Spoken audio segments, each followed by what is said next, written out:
Hey everybody, Ryan here. I got behind on the RPG a Day 2020 challenge. Quite frankly, I got a little discouraged because my Sunday game fell apart and it left me with no role playing game campaigns. And since that is my number one hobby, it was really discouraging. But today I want to catch up. This video is going to be a bit unpolished, but I just wanted to hit all the prompts, catch up to the day, and see if I can keep up with it. So here we go. Uh, Day 7 is couple. So I want to give a shout out to the couple that remained in my game. They're the only ones left. I could run a two-player game. That's not something that they're really interested in doing as a regular thing, but they're still willing to play. So I really appreciate them hanging with me. Um, Other people had to drop out of the game for different reasons, which I don't really want to get into. They're personal and everything like that. It has nothing to do with me or the people playing, but this last couple with me, I actually ran a two-player campaign years and years ago, and it went really well. So I'm open to it, but the players have to be willing to do it. So there's that.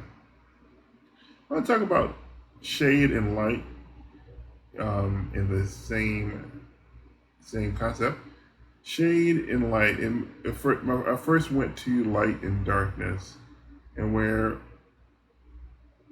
some people like to play games where good is good and evil is evil, and there is no question. So I can go and kill the orc, goblin, gnoll, whatever, without any guilt. Other people like games with shades of gray. They don't necessarily want to have a clear cut good and evil delineation because that's not the way the real world works, or for whatever reason they have some themes that they want to explore themselves, and that's pretty cool too. Eberron, one of my favorite settings, actually it is the most favorite setting that I like in D&D. Um, is all about shades of gray.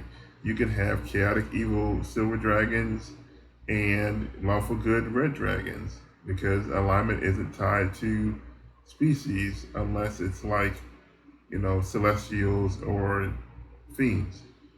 And even then, I don't think that's an absolute. And it's one of the reasons why I love Eberron, actually. I do like good being good and bad being bad, but with everything else going on in Eberron, it just really works. 10. Want. Well, right now, I want a D&D game. Or rather, I want a role-playing game, campaign to play. I think I'm going to actually play solo for a little bit until I pick up a game, but we'll see. But that's what I want right now. Um, a lot of people play role-playing games because they want certain things. They want the camaraderie of hanging out with a group of people aligned with the same goal.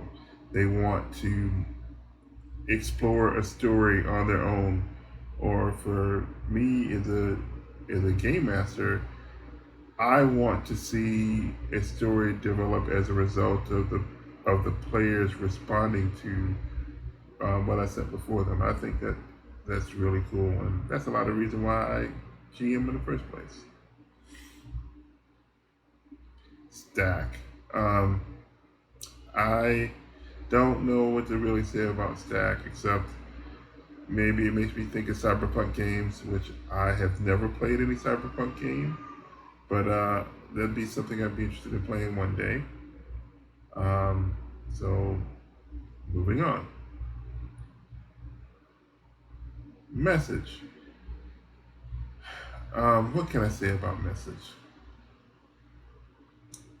Um, Here's a message.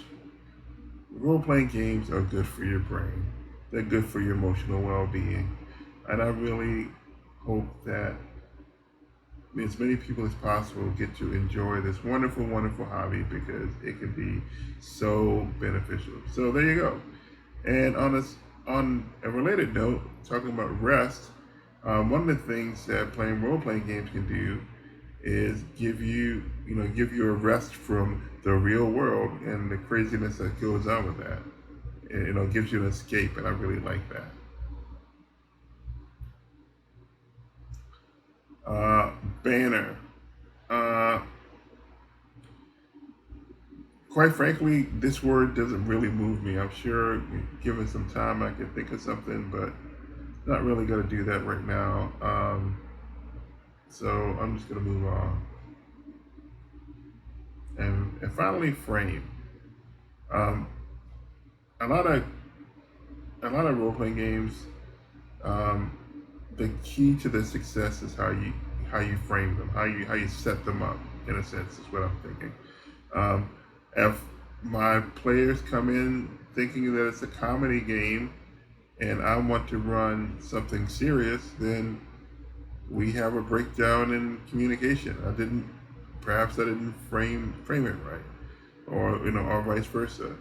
If someone is coming to play like a gritty noir game full of violence and all that other stuff, which isn't a thing that I'd like to do, um, then they'll be set up for disappointment. So I guess the moral of the story is have your session zero, talk to your players, and hopefully you'll get all that stuff figured out. Well, that is about it. I hit them pretty quickly. I just really want to keep some sort of momentum going because I really like this activity. It really makes me think. I think I'm actually going to focus on talking about the Eberron setting for the rest of these, but we'll see. You'll find out when I upload the next videos. Thank you for your patience, and until next time, see you later.